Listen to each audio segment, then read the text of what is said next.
So the Canadian Liberal Party now has the majority, and I think a lot of us can breathe a little sigh of relief right now. But not all of us, because I know the GTL community has supporters in all parties. And some of you may not be happy with the result that happened last night. But I'm going to talk about this in this video, and it won't be an in-depth analysis of our Canadian politics. If you want that, I would highly suggest you check out the Bill Kelly podcast, because Bill did a 2-hour live stream when the results were in, and he'll give a much better perspective of what's going on than I can. I'll leave a link to his live stream in the description below if you want to check it out. Tell Bill I said hi. But in my opinion and my views, the by-elections that just happened, and the results that we got are very important for Canada moving forward. Why? Mainly because of this, the meth lab of the next door neighbor that we have, and the destruction that they're causing the world right now. So I'm going to talk about why I feel that we have the right government in place right now to do what's best for Canada. And in the meantime, while the government is unraveling the ties that we have with the United States, on a citizen level, we are doing our part as citizens to make sure that the United States and their businesses and tourism industry know that we're not cool with what their government's doing right now. I would like to thank the GTL community for sending this to me. Quite a few of you actually sent it over my way. So I'm definitely going to review this one. And if this is the first time you're clicking on one of my videos and you want to hear more from a Canadian and international perspective, hit that subscribe button so you're notified of my future videos. So let's get started on the first report from CBC on the Liberal majority. It is official! It is official! The Prime Minister's taken a minority government and through by-elections and floor crossers, almost a year later, cobbled together a majority. As of tonight, Mark Carney and our entire incredible Liberal team have earned an even more powerful mandate to continue building a better Canada. The Liberals winning seats in Toronto's University Rosedale and Scarborough Southwest, both long considered safe seats for the party. Tonight, we celebrate a new beginning. It was a tight night in the Montreal area riding of Terrebonne between the Liberals and the Bloc Québécois. The Liberals hitting this majority with the help of 5 opposition MPs who defected to join Mark Carney's team. Bonsoir, chers libéraux! 4 from the Conservatives and 1 from the NDP. Now I know there's a big debate from the Conservatives saying that these floor crossings should not be allowed, and that is basically cheating. But does the Conservatives forget that in 2018, MP Leona Elisev crossed the floor from the Liberals over to the Conservatives? And back then, Conservative leader Andrew Scheer didn't seem to have a problem with it, even saying that he was extremely proud to welcome Elisev into the Conservative fold. But how did then Premier Justin Trudeau handle it? This is what he actually said. I wish her the best in her new choice, and you know, that's something that happens from time to time in politics. It's not great, but it's also not the be-all and end-all. There's no saltiness, there's no accusations of backroom dealings, it's just, I wish her the best. So floor crossings happen, and they're going to happen both ways, or all ways. But unfortunately for the Conservatives this time, the amount of floor crossings and also the by-elections, it unfortunately did a lot of damage for the Conservatives. The New Democrats leader says it's not right. Canadians did not elect a majority government, and if they end up with one, largely through floor crossings, it just feels wrong. The Conservatives continue to describe it as an undemocratic power grab. The government seems committed to their strategy of backroom deals to achieve a majority.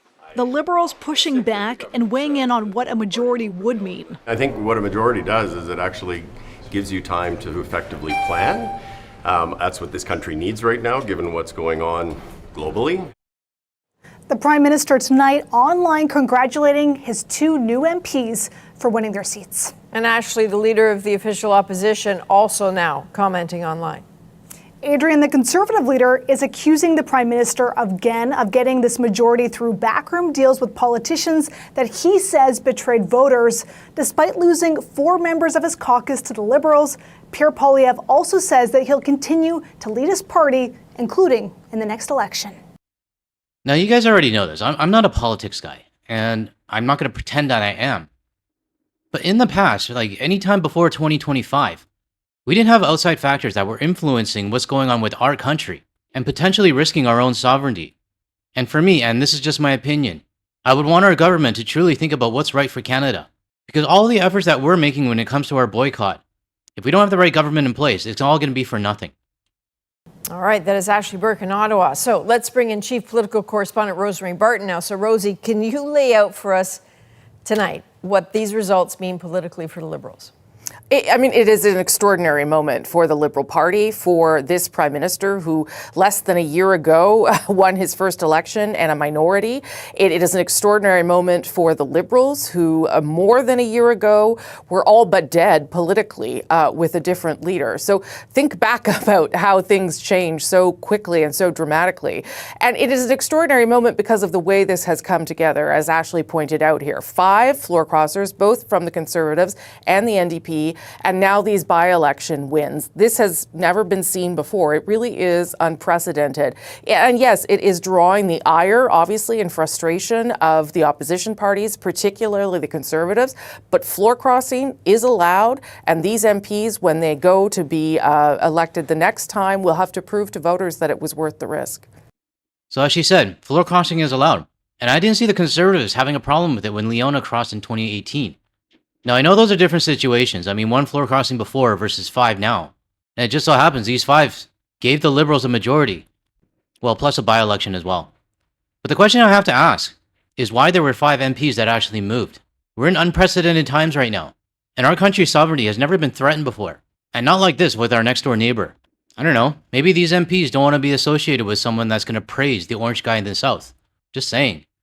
So what about how the Liberals govern? How is this likely to change that?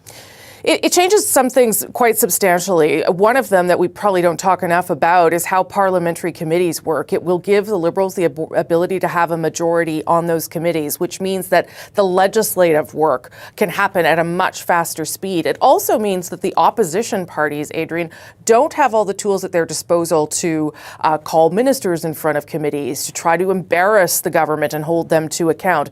Basically, it means that the government's agenda can happen at a much faster pace. And because of the size of some of the commitments that the Carney government has made, they really do need some time in order to show Canadians that they can deliver. However, already tomorrow, we are expecting the Prime Minister to make an announcement about affordability, something that the Liberals say will help Canadians in the immediate. So there we have it, a Liberal majority. And I'm sure we're going to have a lot of Conservatives being upset about this in the future. And I'm 100% sure this is going to be a talking point for Poilievre for years to come, if he lasts that long. Now, just to be clear, I'm not bashing the Conservatives. And to be quite frank, I have voted Conservative in the past. But this last election, I voted Liberal. Because the decision for me came down who could protect Canada the most. Because when you have a party that has members like this, who spent a lot of time with J.D. Vance, probably on his sofa in the dorm room when they went to school together, there's no trust that this guy's actually going to do what's right for Canada. So again, this is just my opinion, but I'm happy there is a Liberal majority. And hopefully we can continue protecting our own sovereignty. Now, if you want to watch a video that shows a little bit of a lighter side on this, Claire Blackwood, who's a friend of the channel, has actually released a pretty funny video. And it's titled, Pierre Poilievre's personal assistant explains why he's totally not mad about the Carney majority. If you want to watch it, I'll leave a link in the description below, but it is pretty funny. And if you head over there, tell Claire I said hi. Now, quite a few of you sent me this report from Forbes. And it does show that our boycott is still going strong, and it's actually growing. I have mentioned in previous videos that British Columbia did break the 50% mark. And I'm very proud of all my fellow British Columbians back home. To the Washington state businesses, sorry about that. But while it is a good sign in British Columbia, the rest of the country hasn't caught up yet. And I say yet, because I have a feeling it will. So let's get started on this report, and I'll give you guys all an update.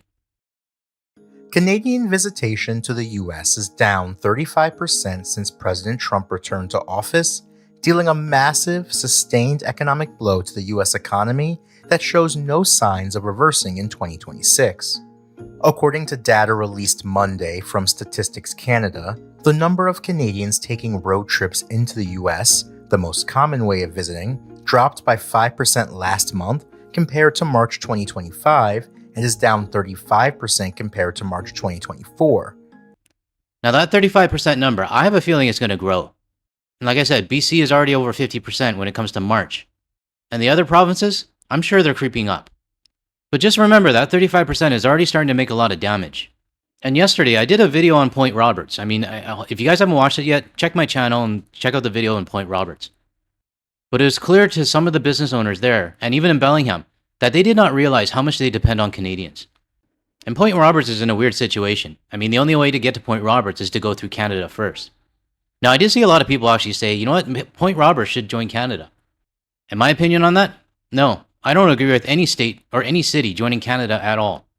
Because even though a good majority of Point Roberts voted for Kamala Harris, 277 still voted for the orange guy.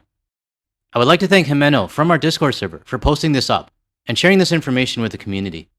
But aside from the voters, can you imagine what the orange guy would do if Point Roberts were to join Canada? First, he'd probably be like, where's Point Roberts? And then once he finds out, he would then accuse Canada of like stealing land from the United States.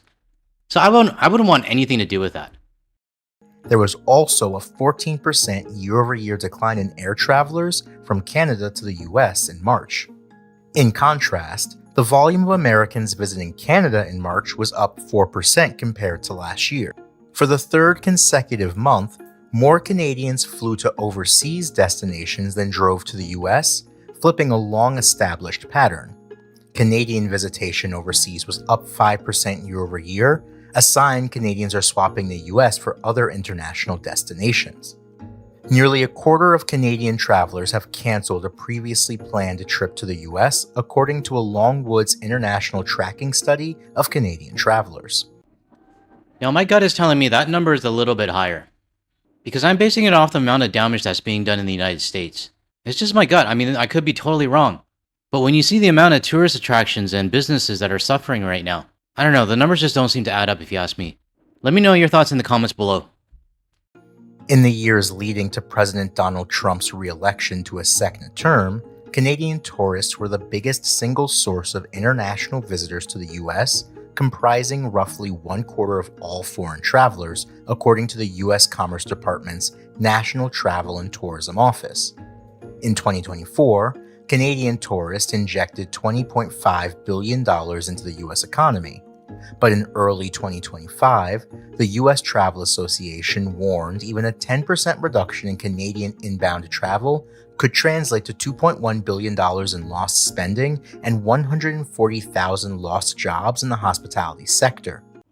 So we're definitely above 10%. And that's not even including the international travelers that are telling the US to screw off as well. So that 140,000 lost jobs right now is probably higher than that. So don't let anybody tell you that this boycott is nonsense and it's not doing any damage, because it is. The actual decline was 22%, more than double that hypothetical drop, which works out to a drop of roughly $4.5 billion in visitor spending. The boycott continued into 2026, with double-digit declines in both January and February, and cumulative 2-year drops of more than 30% each month. For more on this story, check out the article at the link in the description. So I have to say, I am getting less hate mail from the MAGA supporters saying that we don't need Canada. And I have this thread screenshot that was sent to me by one of our viewers named Lori, and I found it kind of ironic. Let me read it out to you. Someone named AnnOF1000 says, Snowbirds used to annoy me, but I was just reading the numbers on how much Florida economy has lost because the Canadians pulling up and leaving their winter properties here. $52 billion has been wiped from the state economy. Also, 280,000 in tourism-related jobs erased. That's a lot by anyone's measure. Just another thing we can thank our mighty leader for. Oh, and his trusty bootlegger, Ron DeSantis. Then somebody named Retro Rudolph replied, honestly, if Canadians annoy you, it's just as well they sell their Florida homes and vacations and buy elsewhere. Why spend their money helping to support an economy of folks and communities that find them annoying? Too many other wonderful countries and amazing people on this planet to explore and experience. So a classic example of a US citizen who found the Snowbirds annoying, but misses their money. This reminds me of a Snowbird that I featured a while ago. I'm too lazy to find it, but her name was Janice, I think. No, wait, her name was Joan. And she did an interview with CBC and said that all of the US citizens in Florida love them, and they're so happy that they're back. Well, Joan, they don't actually love you, and some of them actually find you freaking annoying. I find you annoying as well. But they only miss you for your money. And I remember she said the cashier was so happy that she was back. And I stand by my word when I said I think she's happy you're back because she gets to keep her job. So to all the Snowbirds who are still going to Florida or Arizona or anywhere else in the United States, what do you think about this when they call you annoying? For me, I would not want to spend my hard-earned retirement money in a country that finds us annoying. To close off this video, I would like to thank Tom from Blue Sky, who sent over this photo of my hometown in downtown Vancouver. You know, I used to hate it when the weather was like this, because sometimes you never know if you need to bring the sunglasses or bring the umbrella. And then when it finally clears up, you're carrying an umbrella, you feel like an idiot. And then you end up losing the umbrella in like a restaurant somewhere because you didn't think about it. Yeah, I'm telling by personal experience. But seeing this makes me miss home a lot, even if it is raining and the rain's going sideways. So thank you, Tom, for sending a photo of my home. Now, for those waiting for the co-host, I don't know what's going on in the past couple of days, but it seems like her sleep time as well as my record time are in sync. So unfortunately, you're not going to hear from her in this video because she's out cold. If you found any value in anything I said in this video, or you want to hear more from a Canadian and international perspective without the US media bias, make sure you hit that like and subscribe button below. That way you'll be notified of my future videos. And if you want to see more of my videos, check out the ones that are going to show up on your screen shortly. Thanks everyone. I'll catch you in the next one.